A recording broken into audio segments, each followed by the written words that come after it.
What's going on, guys? This is Rob, and we are back with the adventures of Jonathan Kent in the Injustice universe. The thing about this is that this picks up much like the last few issues that we saw with the son of Superman, Jonathan, in the Injustice universe. Remember, he's displaced in an alternate reality. Now, what ends up happening is Injustice Superman comes in, and while he initially allows Jonathan, quote-unquote, the tour of the world, meaning Jonathan can travel around and he can see what the world is like under the control of Superman, Jonathan started to realize that people follow the rules and they follow the rule of law because they're scared of the consequences. Now, when Superman comes in, he basically talks about how Sinestro and those guys had effectively picked up on a disturbance in the moon, which really leads Superman and his guys to go investigate. This takes Jonathan by surprise that Superman would ally himself with Sinestro. Now, let's talk about this for a second because this is kind of a cool thing. Now, Sinestro, when he initially appeared in the Injustice universe, he almost showed up as a kind of mentor for Superman, right? Bonding with him, talking about how he understands the loss of a world, but have no illusions. Sinestro was not a good guy. He was not a villain turned hero, understanding the error of his ways. He was a manipulator, and by every sense of the word, he saw Superman as a means to achieve his own end, which was take revenge against the Guardians of the Universe and even the full-scale destruction of the Green Lanterns. So much so that when Sinestro first pops up, he and the Sinestro Corps tear Kyle Rayner to pieces. It's pretty gruesome. And so him being here and allied with Superman, it's more Superman being manipulated than anything else. But the other part of this is that Jonathan, kind of musing to himself and talking about what's going on, he really kind of discusses, or at least has this inner monologue about how terrifying this world is, right? He says, this is a nightmare, this world, this Justice League. I want to go home, but I don't know how, and I can't go home and leave this earth the way that it is. I simply just can't. But then he ends up spotting Lex Luthor. Now, Lex Luthor was kind of one of these characters in Injustice where he and Superman were sort of friends in the very beginning, and then as Superman became tyrannical, Lex Luthor sort of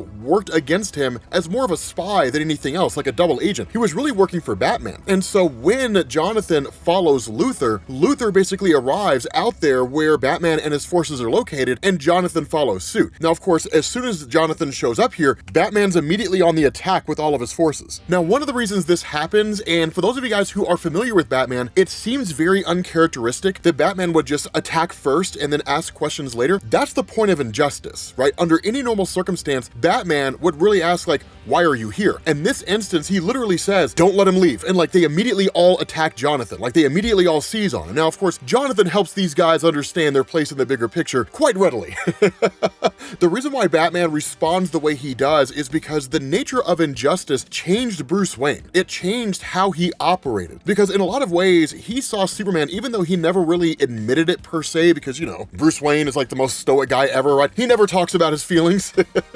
But with his character, he always saw Superman as kind of the greatest of them. But to see the greatest of them fall so far and to really be beyond redemption, it just kind of destroyed whatever trust Bruce Wayne could and really did have towards anybody. So he doesn't really trust anyone at all. And the reason why they're all so strong is because what we ended up finding out in Injustice is that there was a pill that was developed that would basically allow those individuals who consumed it to possess the powers of Superman, at least strength, speed, different things like that. But the thing here is, remember, Jonathan has a kind of secret power that DC has not really explained yet. It's something they've been teasing for quite some time, that in moments of high duress, that Jonathan just kind of manifests this extreme level of power, and then suddenly everybody's basically defeated in that moment. And that's exactly what happens, right? Batman, Catwoman, Harley Quinn, like, they're all just kind of sent flying. But then Barbara Gordon, Batgirl, steps in. Now, the thing about this is that where you initially have Jonathan that tells her to stop, it takes her by surprise that he knows her name. And this is why Jonathan as a character is so cool in Injustice, because this is really a universe where basically everyone's lost their way, and all these different superheroes just became the darkest version of themselves. And so one of the things that he says is where she's surprised and she's like, you know my name? His response is, yes, right? In my universe, you and Nightwing are very, very close, right? You guys are exceedingly close. More so than that, you and the Bat family are nothing like this. And so he literally says, like, I just want to understand what's been happening here, and I want to help if I can. Enter Alfred Pennyworth. Now, Alfred is kind of like this one last remaining bastion of happiness to a degree. Don't misunderstand that, right? Alfred's got it where it counts. In fact, there's one point where he consumed one of those pills and then just like headbutted Superman into oblivion.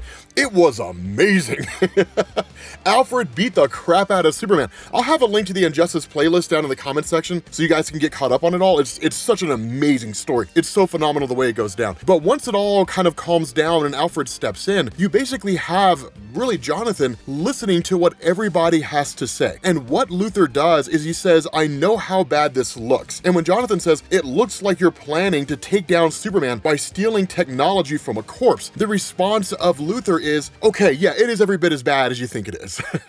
Right now, the corpse they're talking about is Ultraman, the Superman of Earth 3 who had made his way into Injustice, and that's what kind of caused all this in the first place. What we didn't necessarily know, and even Luthor's kind of figuring it out, whenever Ultraman went to a different universe that had a Superman in it, there was a kind of object or something within him that basically neutralized the powers, or at least weakened the powers of that version of Kal-El, right? That universe's version of Superman. It didn't affect anybody else. It only affected Superman. And of course, that would lead to Ultraman killing that Superman, then the Earth would fall shortly after because there would be no one on Superman's level to protect it. And so the result of this is that in order to defeat the Injustice Superman, that Lex Luthor has this kind of device, right? He basically looks at this, analyzes it, and says, this seems to be something that we could use in order to defeat Superman. Now, in a lot of ways, if you're familiar with Injustice, this is all kind of a foregone conclusion. By and large, we really just kind of know that it doesn't work. Just because of the fact that the things that are going on in this story in relation to the Injustice universe, sure, you could make it fit in, but we already know how Injustice ends. We already know how that story concludes, and this has nothing to do with it. So it's a really, really cool instance where we know what'll happen, but it is still kind of a cool story to follow. And so once all this information is divulged, Luthor and Batman tell Jonathan, like, we really need your help. And that's when Jonathan says, you want me to fight against my father? Now, of course, Batman chimes in as the voice of reason and says, yes, but he's not your dad, right? Could you really imagine that version of Superman being your father? Would your father be the kind of Superman that would basically force the world, subjugate it into following laws, as opposed to leading it into a brighter tomorrow? And that's when Jonathan just kind of has to accept, yeah, okay, there are huge differences there. But it's also Jonathan trying to understand both sides of this equation, because where Lois chimes in and says, look, you have to understand that the Joker drugged and then tricked Superman into killing his wife and his unborn child. The response of Jonathan is, and I bet Batman, the best friend of Superman, was the moral support he needed in that moment in time. I bet he was there, just like a best friend should be. Weren't you, Batman? Of course, this is asked sarcastically because Batman wasn't. In that moment, when Superman was falling hard and fast, when he was falling down because everything that he had valued in the world had been totally destroyed, what he didn't need was a friend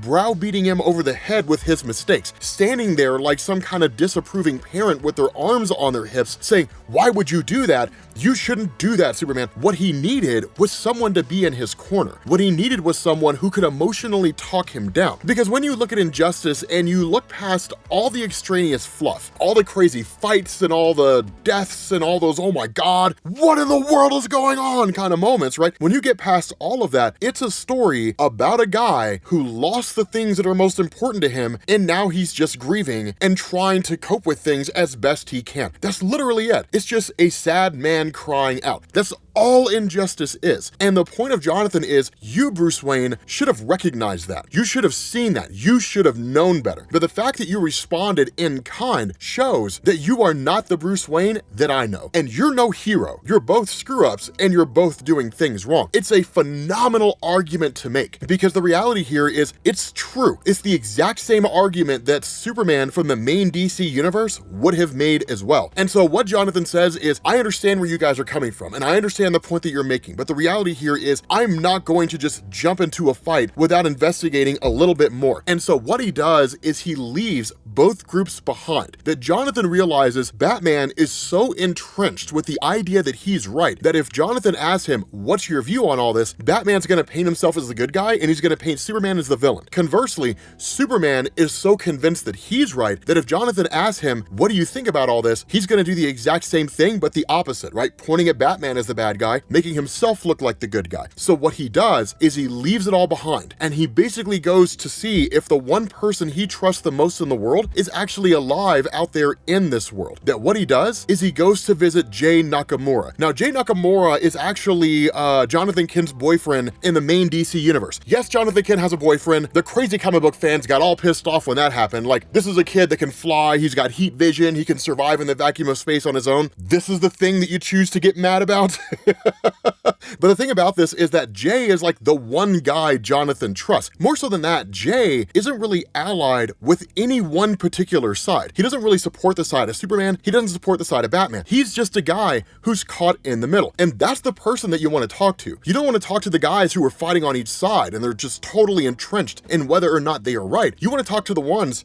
who are caught in the middle, right? Who don't really care about either side. They just want to live their life. And so as he starts talking to Jay, the two of them kind of converse, and Jonathan basically admits, hey, like, we're together in an alternate reality and that kind of thing. And Jay comes forward and says, this world sucks, man. It's a really crappy place. Like, yes, Superman is really just kind of running this world as a dictatorship. Batman makes himself look like a good guy, but I can't tell you how many innocent people get caught in the crossfire. I can't tell you how many innocent people have been killed because of the various fights that these two factions have had against each other. And the reality here is their role as superheroes has been lost. Now, all the innocent people out there who die are collateral damage. And while Batman sings his sad little songs about the value of human life and all that kind of stuff, he doesn't really seem to care too much when it all comes down to these innocent people being killed, because he shuffles all the blame off on Superman and says, if you hadn't done what you'd done, then none of these people would have died in the first place, right? Whereas Jay kind of looks around and says, it doesn't need to be this way. And so it's a really interesting point, because Jonathan says, I know exactly what it is that I need to do. I know exactly what it is that I have to do. Here's the problem. The entire time this was happening, Jonathan had previously met with Damian Wayne, and where Damian Wayne has really just kind of been with Superman the entire time, he's also keeping an eye on Jonathan. Now again, in the main DC universe, Jonathan and Damian are the best of friends. In this universe, Damian doesn't trust him. One, because Jonathan doesn't exist, and two, because Jonathan, coming here from an alternate reality, he's not allied directly with Superman, and honestly, Damian just distrusts everybody. And so in the initial conversation that they'd had, Damian had slapped a tracking device on Jonathan. And so once Jonathan leaves the apartment of Jay, Damian immediately shows up here and goes after Jay and says, tell me what it is the two of you guys talked about, or I'm gonna kill you here on the spot. With that being said, guys, we're gonna bring this video to an end. Thank you all for watching, and I will catch you all later. Peace.